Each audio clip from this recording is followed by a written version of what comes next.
বিদায়বেলায় দরজায় দাঁড়িয়ে যে কথা বললে, ঘৃণায় হৃদয়ের একাংশ যেন পুড়ে গেল। সুখের স্মৃতি সরিয়ে দুঃখকে সাথে দিয়ে দিলে। এত ভার বয়ে বেড়ানোর শক্তি নিমিষেই স্তব্ধ হয়ে এলো। প্রখর খরায় মাটি যেভাবে ফেটে যায়, পায়ের তলার মাটি ভেঙে চুরমার। যেন মূর্ছনায় মুহ্যমান প্রবল বন্যায় ধস নেমেছে, সেখান থেকে উঠতে পারা অসম্ভব।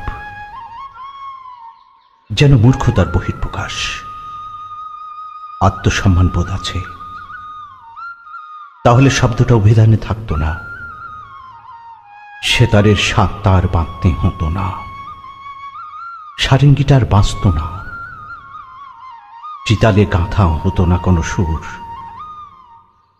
মিশ্রণে থাকে গীতিকার, সুরকার আর শিল্পী। সেজন্যই কি দুঃখের রং নীল? যেন অপরাজিতা ফুটেছে। আমার দুঃখের কোনো রং নেই,